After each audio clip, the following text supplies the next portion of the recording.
Nakita mo ba? Ang pagbalik ni Kuya Yusen, hindi na siya makapaghintay na makita ako. Ang nasa tabi niya ay ako. At ikaw, ay isa lamang laro na nangihimasok sa amin. Kuya Yusen, bakit hindi mo sinabi na babalik ka galing sa biyahe at hinaya mo pa akong mapahiya ng ganito? Ako pa rin ba ang asawa mo? Kung may ibang tao ka na sa puso mo, bakit mo ba ako hinahamak?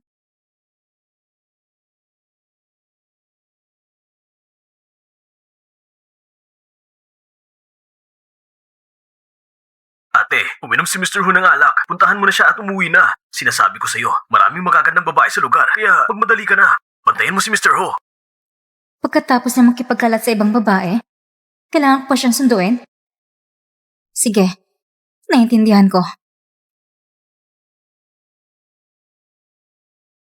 Yusen, ano ba talagang iniisip mo?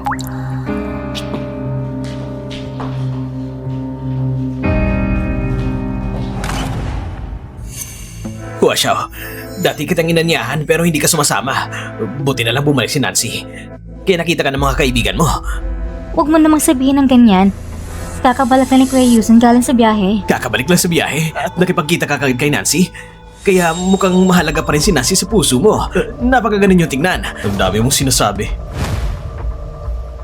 Si Nancy ay kapatid ni Nanyu. Parang kapatid na rin siya sa akin. Yung mga sinabi mo kanina, ayoko nang marinig ulit. Sige po.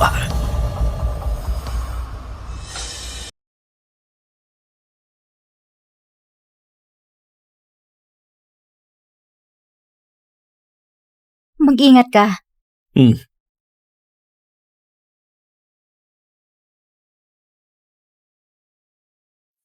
Tumabi ka muna. Namiss na kita. Akala ko nahulog ka na sa banyo. Humithit lang ng sigarilyo. Kasabay nito, may ginawa rin akong mabuti sa isang tao. Alam ko, kakabalik mo lang galing sa biyahe. Siguradong namimiss mo si ate. Hinawagan ko muna siya. Sinabi kong lasing ka na para sunduin ka niya. Sabihin mo nga, paano mo babayaran ng kaibigan mo? Nagabala ka pa talaga ah?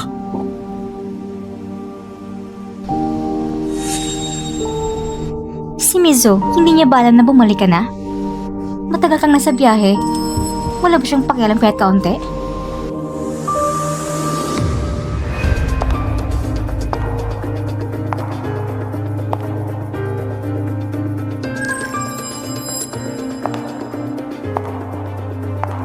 Kung hindi talaga siya interesado sa'yo, talaga bang darating siya? Nagkakainis na babae. Kung hindi siya dumating, hindi mo dapat sabihin ng ganyan. Karaniwan ay abala si ate sa trabaho. Talaga nag-aalala si Lauho. Sinadya ko sabihin na maraming magagandang babae. Siguradong makakaramdam ng inggit si ate. Tinataya ako. Sa loob ng 10 minuto, check na darating siya. Sa kondisyon ni Lauho, hindi ba't hahabol siya agad? Diba? Oo nga. Hahabol? Yusen, pinamalit ako ng mga kaibigan mo ni hindi mo lang ako pinaglaban. Kung hindi mo talaga ako mahal, bakit mo ko pinakasala noon? Binigyan mo pa ako ng pag-asa.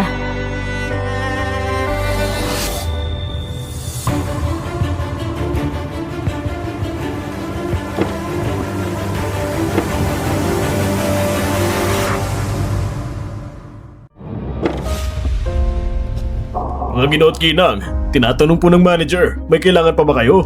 Wala na, lumabas ka na. Siguradong naantala lang si ate sa daan. Pero check na darating siya.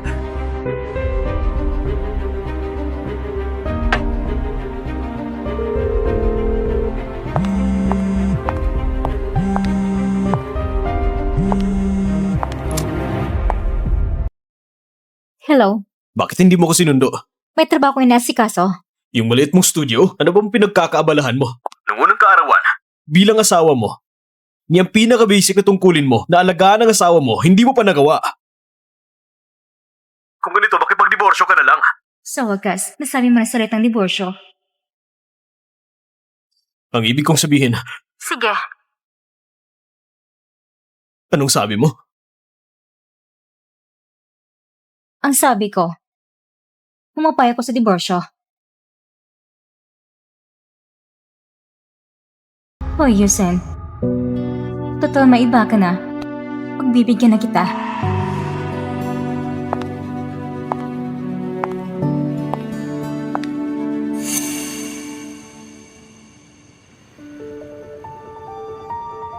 Kuya Yusen, inom tayo.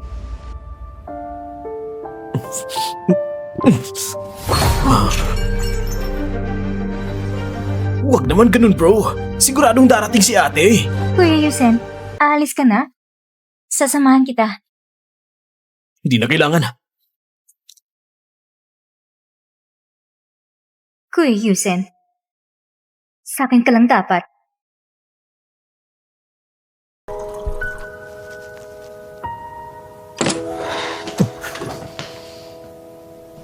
Bumalik ka na. Anong ginagawa mo? Talaga bang gusto mo makipagdiborsyo sa akin? Hindi ba ikaw ang una nabanggit ang diborsyo? Sinusunod ko lang ang gusto mo. Sinusunod ang gusto ko? O gusto mo lang talaga? Kung ayaw mo makipagdiborsyo, matagal ka nang umiiyak at nagwawala! Hindi ko gagawin yon. Ang pinilit ng pagmamahal ay hindi matamis. Ang kumapit sa isang lalaking walang puso sa akin. Nakakahiya. Hindi ko kayang gawin yon. Sige, gusto mo ng diborsyo, di ba? Pagbibigyan kita. Sa usaping ari-arian, anong hiling mo? Sabihin mo lang. Hindi na kailangan. Kung maaari, gusto ko lang matapos sa ganun diborsyo. Sige, nagsama pa rin tayo. Hindi kita dadayain. Ang bahay na ito, ibibigay ko na sa'yo. Tulad ng dati, wala na akong gusto. Bukas, sa civil registry tayo magkita.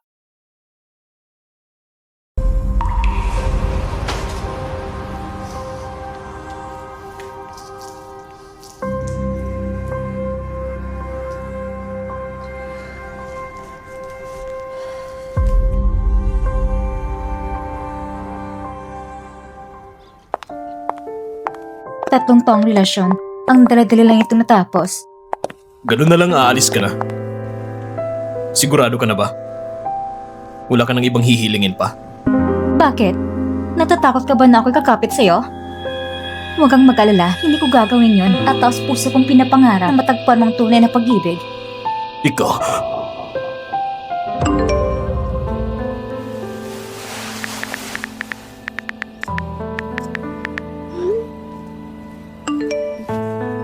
Hoy! Ganito ka kabilis umalis sa akin. Anong tingin mo sa akin? Ano? Ikaw si Hu Yushen? Nag-diborsyo na? Nakuha na namin ang sertipiko ng diborsyo. Hindi ba mga naman ang relasyon ninyo? Ngayon na diborsyo na kayo. Hindi ba parang hinayaan mo siya sa mga kamay ni Nancy, yung babae na yon?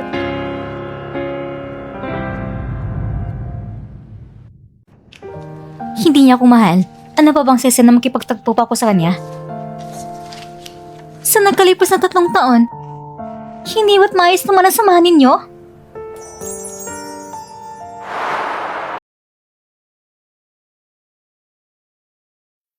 Mahal mo ba ako? Hindi ako sigurado. Hindi sigurado.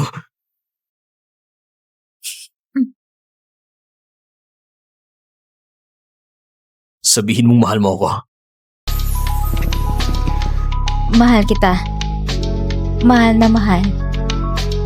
Mahal din kita. Sobra. Sobrang mahal.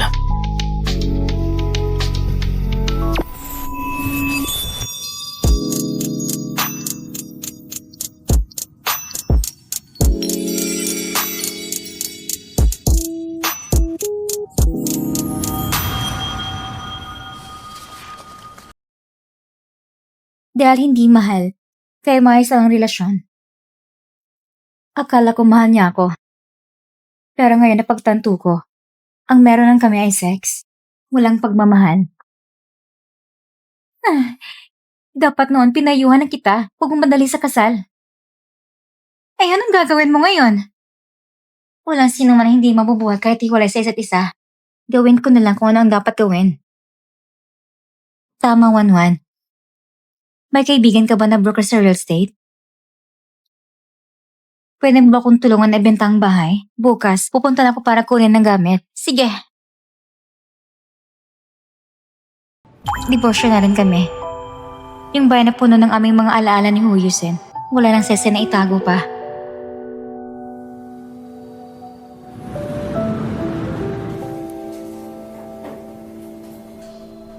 Akala ko marami pang gamit. Ilang kahon lang, tapos na. Yung natitira, pag-aaral na ni Huyusen.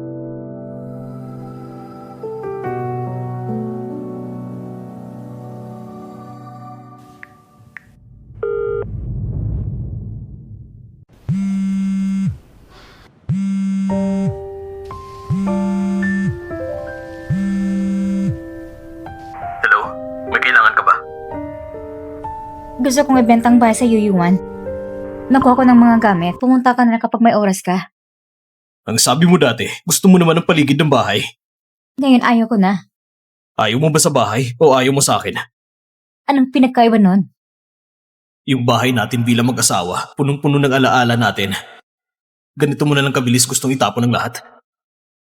Nung unang anibersaryo, sinabi ko sa'yo, ang bahay na yon may... Huyusen, pwede mo ba kung tulang kumuha ng pajamas? Si Nancy bang nagsasalita? Wala lang akong ibang kailangan. Tatawagan ko na lang mamaya yung mga gamit na ito. Kung hindi mo kailangan, ayos lang. Ako nang bahala. Hello? Huyusen, ilang linggo lang tayo ng diborsyo. At agad mo na din nadala sa bahay yung kasintahan.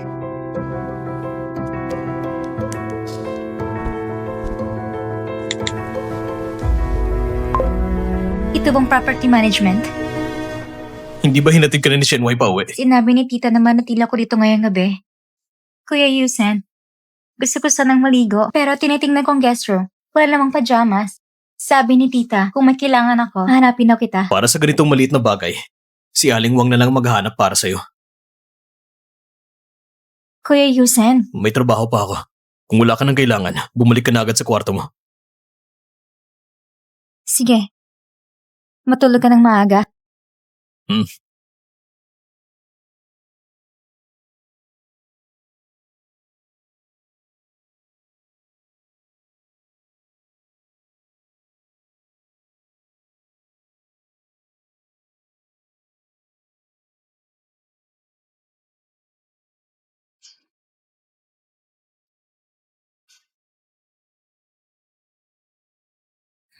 Anong kailangan mo sa akin? Hinayaan mo si Nancy na kumain dito sa bahay. Pinauwi ko na siya para walang distorbo. Ngayon nagdesisyon ka na naman na manatili siya dito. Ano ba talagang gusto mo? Ikaw ang babae sa labas. Hiwalay na. Ang kasal mo kay Nancy, dapat ayusin na. Kailan ba ko sumang-ayon na magpakasal kay Nancy? Huwag mong isipin na para kay Nancy ang diborsyo. Hindi yun para sa kanya. Hindi yun para kay Nancy. Yun ay para sa akin. Yun ay desisyon ko. Wala akong pakialam kung bakit kayo ng diborsyo. Pero dahil ang diborsyo ka na at bumalik si Nancy, dapat mo siyang pakasalan. Huwag mong kalimutan. Paano namatay ang kapatid niya? Hindi ko nakalimutan. May utang ako ng buhay kay Nanyu. Ngunit hindi yun ibig sabihin na kailangan ko pakasalan si Nancy. Lumaki kayong magkasama. Mabait at maunawain siya. At tapat sa'yo. Hindi ko maintindihan anong mali sa kanya. Kung ikukumpara sa babae na yon, siya ang pinakaangkop na maging manugang ng pamilyang mo. Hindi ko maintindihan kung bakit gusto mo ko ipakasal kay Nancy. Bago namatay si Nanyu, wala naman siyang binanggit ng mga bagay na ganun. O ang sinasabi mo, ng kamatayan ni Nanyu, may tinatago kang lihim. Anong lihim na yon? Hindi ba dahil niligtas ng kapatid niya? Itong utang ng pamilyang mo sa magkapatid na yon. Sa anumang paraan, hindi ko siya pakakasalan. Kung gusto niyang ikasal, gawin mo na lang. Oh, Yusen! Ikaw!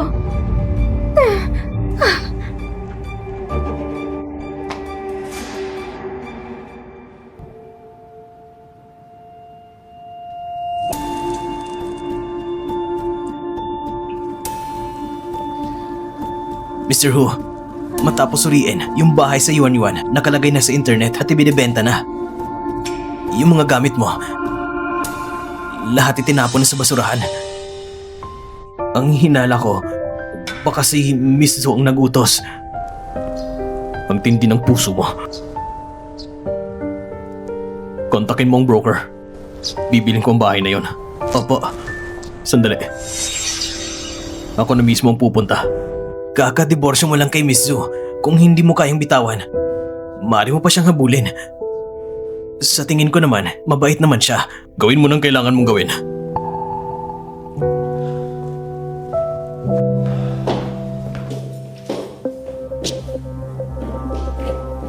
Kuya Yusen, sabi ni Aling Wang, hindi ka pa kumakain ng agahan. Pinainitan ko para sa iyong gatas.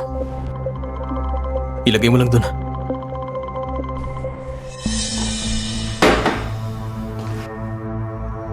Kuya Yusen, tapos na natin pag-usapan yung bahay sa Yuyuan.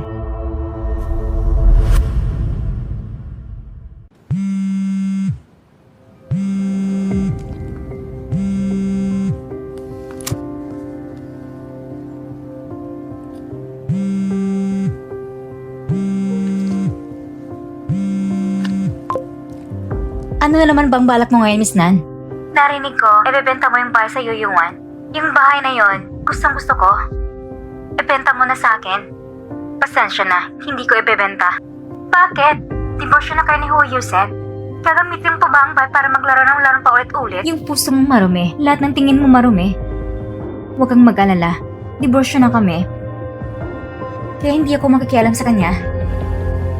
Oo nga naman. Kahit na hindi ka pa rin kontento, dapat mo na siyang kalimutan. Sa puso ni Hu Yusen, ako lang.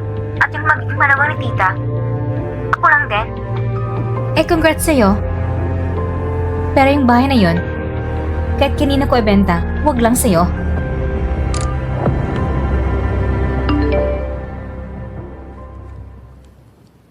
Soy, tingnan mong weibo ni Nancy. Yung dalawang walang hiya. Nakakadiri talaga. 3 taon na kaming kasal. Hindi niya ko din sa bahay nila. At hindi niya masabi tungkol sa pamilya niya. Hindi ko rin tinanong dati.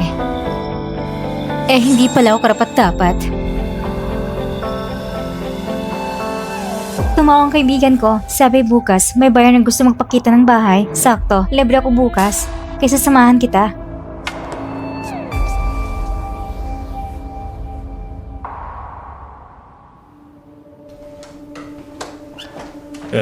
Hindi ko inaasahan na ganito kabilis may buyer na. Pag nakita mo ang itsura ng buyer, sobrang satisfied sa bahay. Hindi na siya nagreklamo sa presyo. Kung kayo rin ay okay lang, pwede na nating pirmahan ng kontrata. Sige, salamat sa effort. Walang anuman. Dito pa.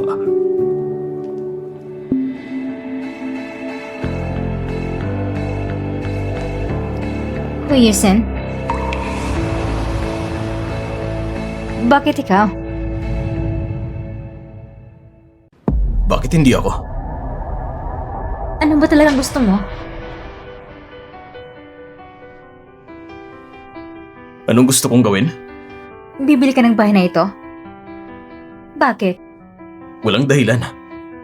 Bahay lang naman to. Gusto ko lang bilhin. Kahapon lang tumawag si Nancy. Sabi gusto niya bumili ng bahay. Ngayon, ikaw na mismong dumating. Wala ka talagang tigil sa pagpapaalala sa akin kung gaano siya ka-importante. At ako, katawa-tawa lang. Umalis ka na. Hindi ko ibebenta sa iyong bahay.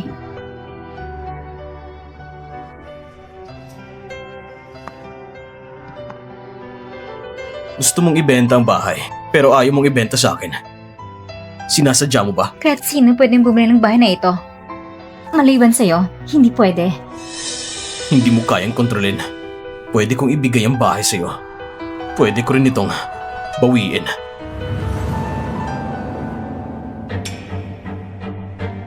Pasensya na, Miss Zu. Tinanggal ng kumpanya ang bahay sa listahan. Bawal i-post ang impormasyon sa pagbebenta. Kaya... minsan, pwede kang gumamit ng konting diskarte. Hoy, Yusen. Nakakadiri ka talaga sa akin.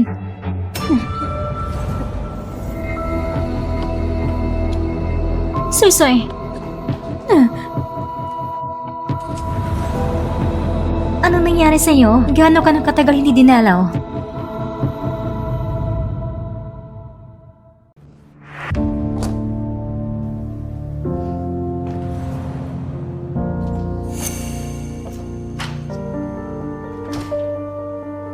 Kapag nagbago na siya ng isip, kontakin mo ako ulit.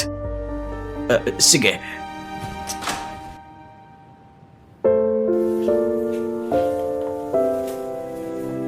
Kumusta?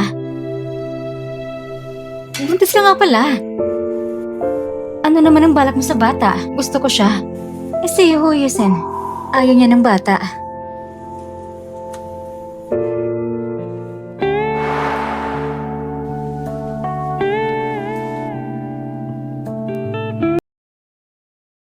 Mahal ko, matagal na tayong kasal. Panahon na siguro para magkaroon ng anak.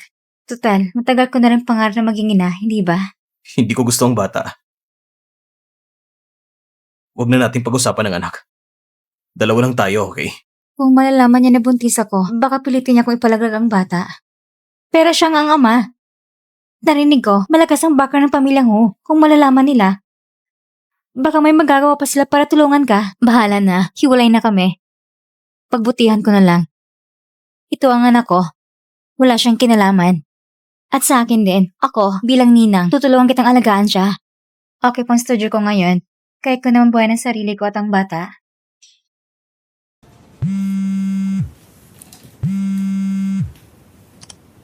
Mizu, may problema. May kliyente na nagreklamo sa ating studio. Anong gagawin natin? Anong sabi mo? Mizu, kahapon sa telepono mo, hindi malinaw yung sinabi mo. Ano ba talaga nangyari? Yung disenyo na ginawa mo mismo ng alas na yon, bigla lang kahapon sinabi ng kliyente, nagkopya ito na isang kilalang brand. Kanina palang umaga, ang comparison ng shred ng plagiarism at ang current sulat mula sa abogado. Pero, hindi ko makita kahit saan ang bakas ng pagkopya. Magkatulad lang ang kulay. Noong nakarang panahon, si Mrs. Zhang ba?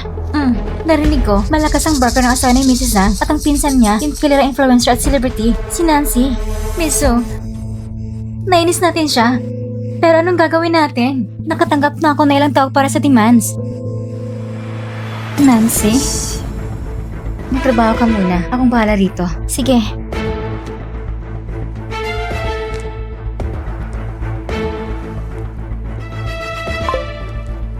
Attorney Shen, may gusto sana akong itanong sa'yo.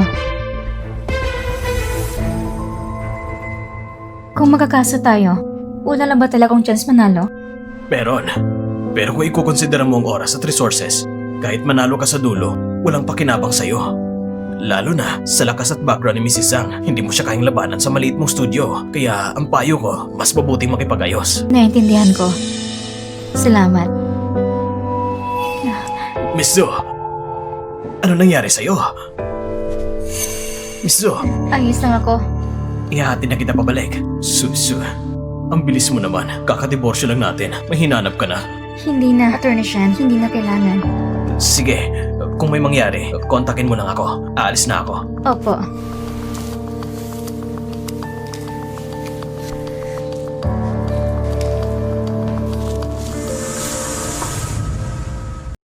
Hindi mo ba ipapaliwanag?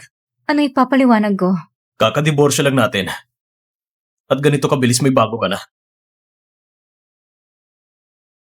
Diborsyo na tayo. May bago man ako. Anong kinalaman mo? At kahit may bago man ako, legal naman yon. Dahil hiwalay na tayo. Hindi tulad mo. Huwag kang magpanggap. Napaloko na ako minsan. Mapapaloko pa ba ako ulit? Inutosan ng tao mo. Malit lang na negosyo ko. Hindi ko kwentisin ang gulo. Hindi na kita kinukulit. Pakibigay na ng pahinga sa akin. Pakiusap. Ano ba talagang sinasabi mo? Nagpapanggap ka pa rin ano? Kailangan pa bang ipakita yung dominyo ni Nancy para lang aminin mo? Nancy? Wala kaming ginagawang masama ni Nancy. Importante ba siya sa'yo? Nagsiselos ka ba? Anong selos? Sobrang kinaiinisan lang talaga kita. Ganun ka ba talaga kagalit sa akin? Oo. Ganun kagalit. Kung hindi dahil sa'yo, ang studio ko, hindi sana pinagtutunan ni Nancy ng problema. Kung maaari lang, sana hindi na kita nakilala. Ganun ba? Kung ganun, bakit pinakasalan mo ko pagkatapos ng one night stand? Nung nasa kama ka at pinagsilbihan kita ng maayos, bakit hindi mo sinabi sa akin na kinaiinisan mo ako? Kaya ngayong galit na galit ka na, hindi mo ko pinayagang bumili ng bahay. at tinahatak mo ako. Sinasabi mo pa na gusto mo magkaanak sa akin kahit hindi ko pa gusto? Oh, Yusen! Noon, isadya kong tanga. Ako ang bulag. Simula ngayon, iiwasan kita ng malayo. Wala na tayong anong maugnayan.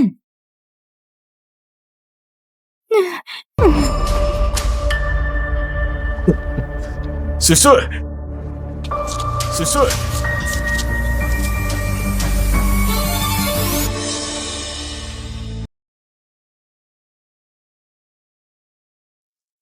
Dok, kumusta ng asawa ko? Buntis siya. Hindi siya pwedeng ma-stress ng ganito. Anong sabi mo? Buntis siya?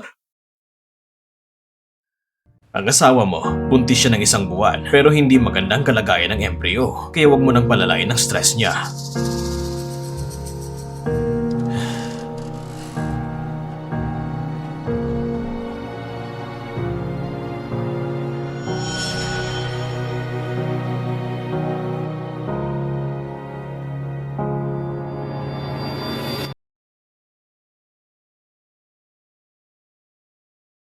Matagal mo nang alam na buntis ka.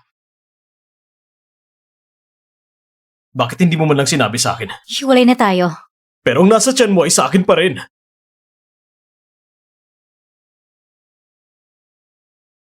Ito ay anak ko lang. Wala kang kinalaman. Susu!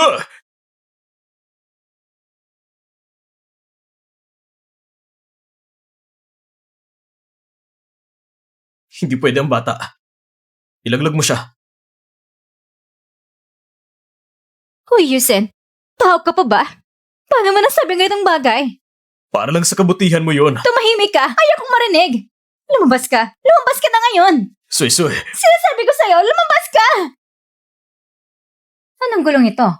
Hindi ba bawal ma-stress ang pasyente? Pakiusap, lumabas mo na kayo. Kaya nga lang pasyente ng katahimikan. Gusto mo ba siyang dalan sa operating room? Babalikan kita.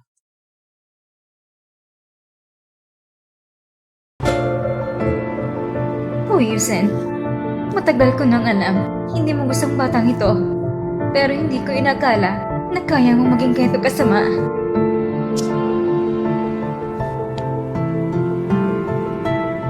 Baby,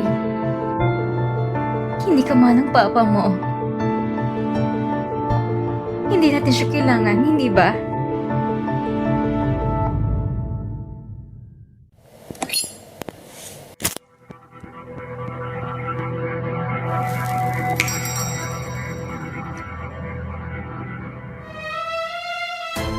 Mr. Hu, si Miss Zoe may congenital uterine abnormality. Hindi pwedeng magkaroon ng anak. Kung magbuntis agad, maapektuhan ang kalusugan o kaya ay delikado sa buhay. Nagkukuha ng check report ng kasal natin. Kumusta? Ayos naman. Mama? Mama? Bata, ano nangyari sa'yo? Hindi ko mahanap si Mama. Alam mo bang number ng mama mo? Okay lang. Sasama ka niya habang naghihintay.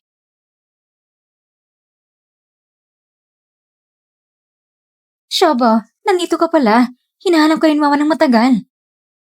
Salamat. Walang anuman. Tara na.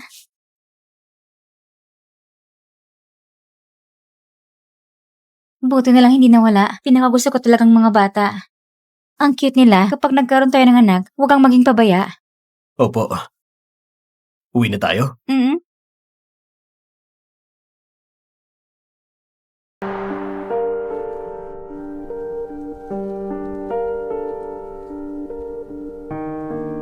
Kontakin mo ang pinakamagaling na OB-GYN sa bansa.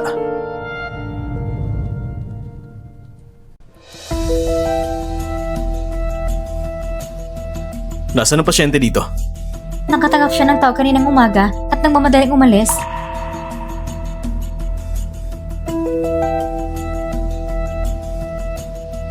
Hanapin mo kung nasan si Soy Soy.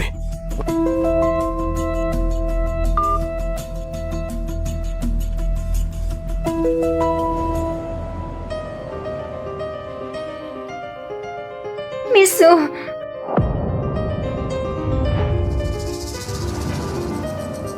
Pagdating ko kaninang umaga, isang grupo ang pumasok sinirang lahat at ginawa nilang gawin ang opisina. Sabi pa nila, Kung magbukas pa ang studio, babalik pa sila palagi. Tumawag ka na ba sa pulis? Ang gawin na lang natin, sabihin sa lahat na holiday muna ngayon. Magpahinga muna kayo. Ako ang bahala. Alis muna ako.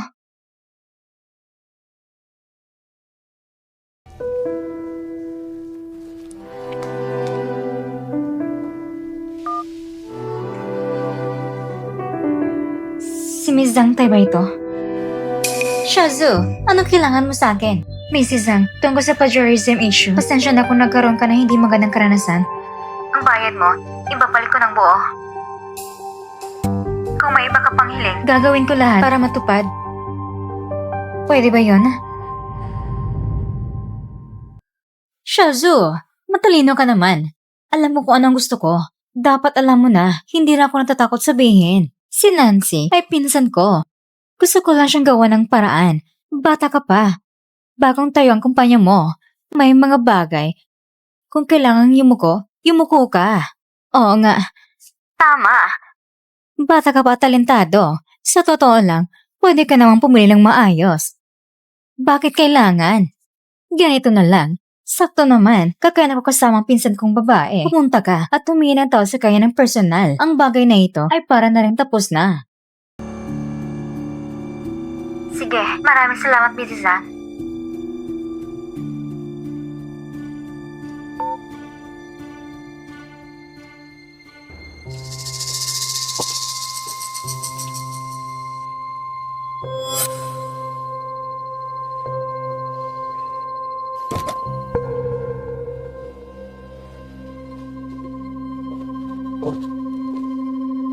Hindi mo sinabi ni Mizu na hindi siya nangopya?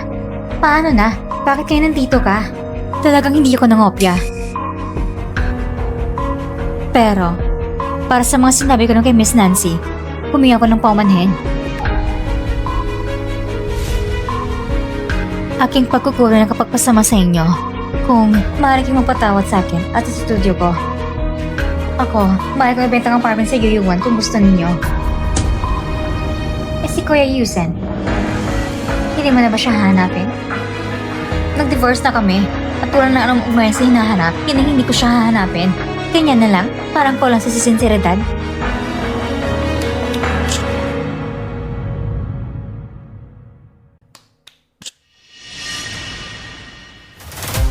Kung maubos ng mga alak na ito, patatawarin kita. Hindi ba sobra na ito? Kapag natapos ang alak na ito, maaaring hindi na siya makalakad ng maayos. Hindi ba delikado? Gusto ko lang siyang mapahiya. Para matandaan niya ang araw ngayon. Pinsan, magdaling tolerance ni Minzu sa alak. Ang mga alak nito para sa kanya, hindi mahirap. Minzu, hindi mo ba ko pinibigyan ng respeto? Pasensya na, Miss Nancy. Kung kailangan mo ng kahit anong kabayaran, pwede. Pero hindi talaga ako makakainom. Hindi mo ba kaya o ayaw mo lang? Kung wala ka talagang sinseridad, hindi natin kailangan pang-usapan ito. Pinsan, umalis na tayo. Sandali. Kailangan ko lang bang uminom ng mga alak na ito? Para mapatawad ninyo ako at ang aking studio? Siyempre. Sa studio, marami pa kami empleyado na kailangan suportahan. Hindi pwede lang sa personal kong issue. Madamay sila. Pero ang anak ko,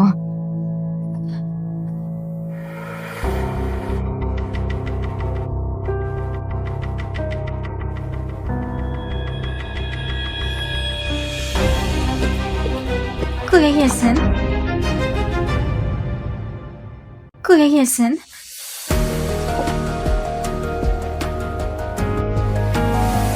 Kuya Yesen, bakit nandito ka? Bakit kayo magkasama? Sa pagitan ni Mizu at ng pinsan kong babae, may kaunting hindi pagkakaintindihan dahil sa design plan. Kaya si Mizu ay dumating upang humingi ng tao sa pinsan ko. Diba? Mizu, akala ko ikaw ay asawa ni Kuya Yusen. Ang alas na ginawa niya na kinopya niya sa pinsan ko, iniisip ko na pwede pang palampasin. Pero si Mizu, na sinasabing humingi ng tawad, wala namang sinseridad. Ano bang sinseridad ang gusto mo? Pinayagan ko na siyang uminom ng alak. Pero ayaw niya kahit anong sabihin ko. Hindi siya pumayag. Mizu, ayaw mo ba sa akin? Kaya hindi mo lang ako binigyan ng kaunting respeto? Hindi siya pwedeng uminom.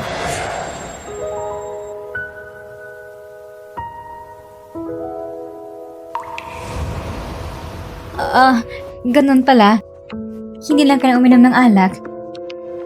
Pinsan, sigurado na lang tungkol sa studio. Patawarin man si Mizu. Tandaan mo, sa pagkakataong ito, talaga dahil na kay Nancy.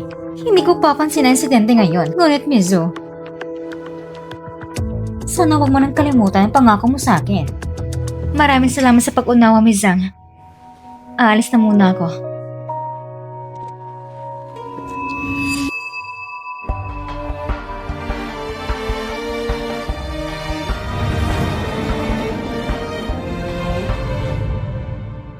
Kuya Yusen, dumating ka ba para sunduin ako? Hindi para sa'yo. Para siguro sa kanya. Ang mababang uri ng babae na yun, nanalo naman siya sa akin. At sinubukang agawin si Kuya Yusen. Huwag kang mag-alala. Yung babaeng yun, nag-divorce na siya sa kay Hu Yusen at nakatagap na siya ng babala mula sa atin. Si Hu Yusen, sa huli, sa'yo rin yan. Hindi ganun kadali. Halata namang inisip pa siya ni Kuya Yusen. Pero, alam kong kaya niyang uminom. Ang totoo, siya si Kuya Yusen ay nagkaroon ng one night stand pagkatapos uminom. At doon sila nagsimula. Bakit biglang hindi na makainom? Pinsan, pakisilip nga.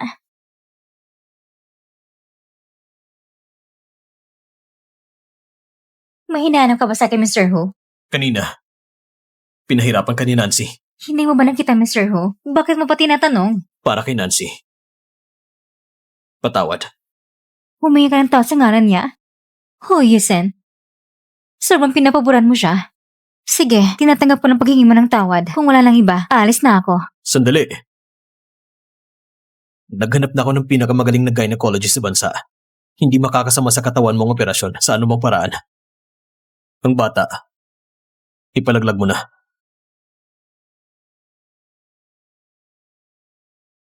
Ho, Yusen, may problema ka ba?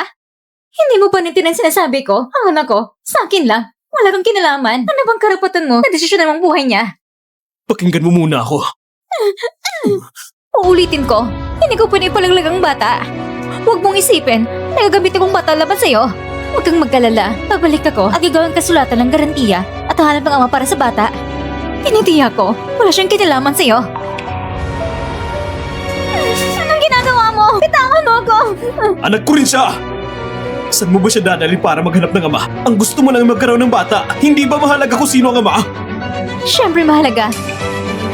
Mas maganda pa kung hindi mo anak. Sobra ba akong mabuti sa'yo? Kaya pa ulit-ulit mo akong ginagawa ng ganitong mga salita.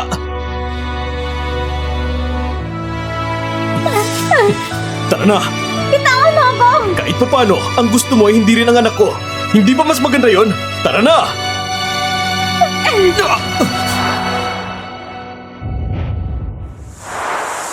Bakit pagalit ka sa akin ng ganito?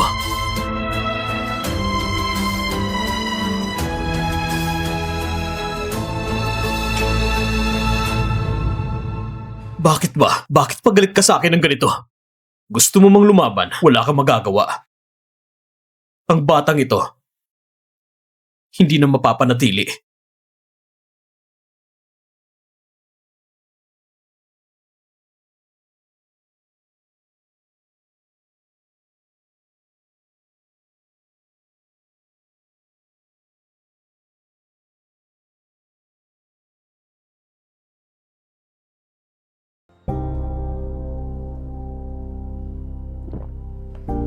Susoy, tingnan mo. Dinala ko sa'yo ng regalo. Bakit ka nandito? Naka-leave ako ngayon, kaya syempre, gusto kitang makita. Hindi ka nag-iisa ngayon. Ginawa ko pang special na chicken soup para sa'yo. Uminom ka habang mainit pa. Wala akong gana ngayon. Bakit? Alam ni Huyos na nabuntis ako. Ano? Anong sinabi niya? Sinabi niya na ipalaglag ang bata. Grabe! Ano karapatan niya? Ay, divorce na kayo. Ano karapatan niya desisyon ng bata mo? Akala ko nga dati, kapag may anak na kayo, hihingi siya sa'yo para magbalikan kayo. Hindi ko inaakala na mas walang hiya siya kasi sa iniisip ko. Tinanggihan ko na siya, pero natatakot ako na baka gumawa siya ng anumang bagay. Pinilit ka sa abortion? Nako, Talaga namang pwede niyang gawin yan. Si Ho Yisen ay hindi ordinaryo kapag seryoso siya na ayaw niyang bata. May paraan siya. Wala ba tayong magagawa?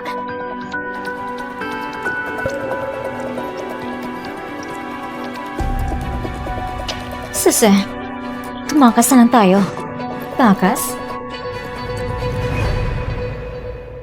Tatakas sa isang lugar kung saan hindi ka mahanap ni Ho Yisen. Hindi ba ganda ng mga eksena sa TV kung saan tumatakas ang buntis? Hindi ako makapaniwala. Kapag pinanganak mo ng bata, hindi niya pwedeng saktan kayo. Tama lang sinasabi mo. Pero, kakumpisa pa lang ng studio ko. Ikaw, para sa studio, mas kailangan mong umalis. Nakalimutan mo ba na inakusahan ka ni Nancy ng plagiarism? Pagka sa susunod, may gulo pa siya. Buntis ka pa ngayon, hindi ka pwede sa pagsubok. Baka hindi mo maprotektahan ang bata at ang studio. Pag-iisipan ko pa.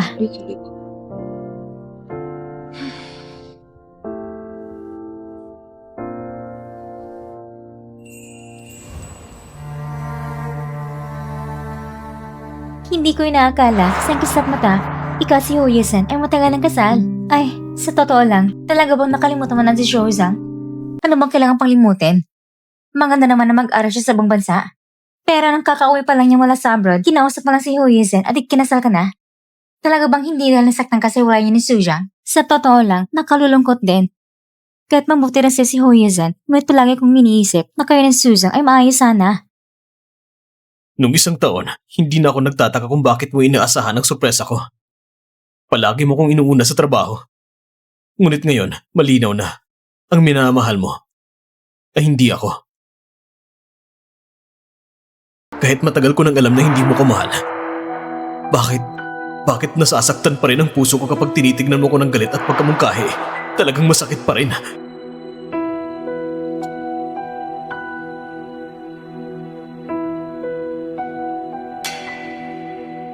Kuya Yusen, Bakit ka nandito?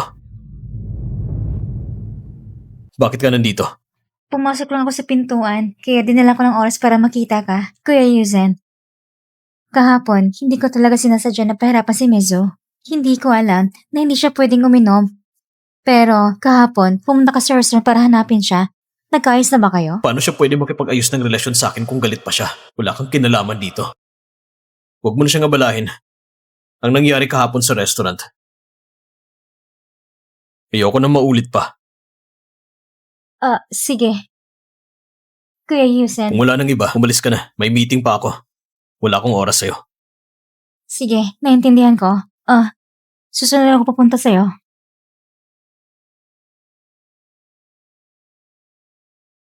Nakakainis. Si Hu Yisen, talaga bang pinoprotektahan niya si Sushishi at binabalaan pa ako dahil sa kanya?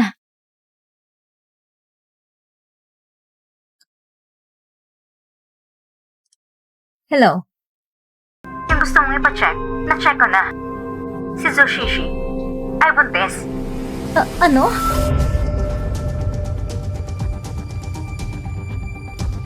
Pinsan, sigurado ka ba?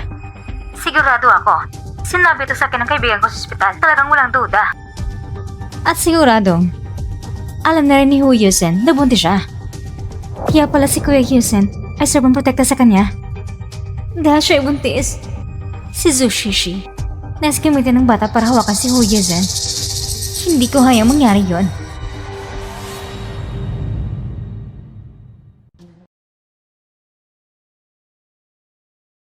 Madam, si Zushi siya ay buntis. Buntis siya? Totoo bang balita? Ay nakikipag-ugnayan sa pinakamagaling na obigaini sa bansa. Talagang seryoso siya? Pero, isang ordinaryong tao na walang background. Anong karapatan niya ng mga anak ng bata ng Hu family? Bukod pa rito, napansin ng mga tao natin na parang may hinahanap si Miss Nancy. Para labanan si Zushishi, hindi pwede. Hindi niya pwedeng gawin ang maraming gawain na yon. Kontakin mo si Zushishi. Sabihin mo gusto ko siyang makita. Opo. Pinaplano ko ito ng maraming taon. Ang magiging babae ng Hu family ay si Nancy lamang. Ano ang palagi sa plano ko ay aalisin.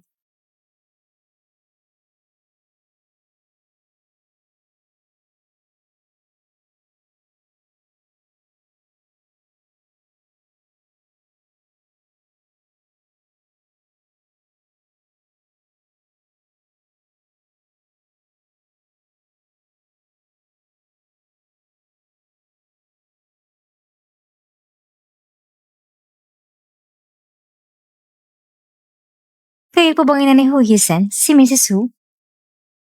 Ako nga. Miss Hu, maupo ka na.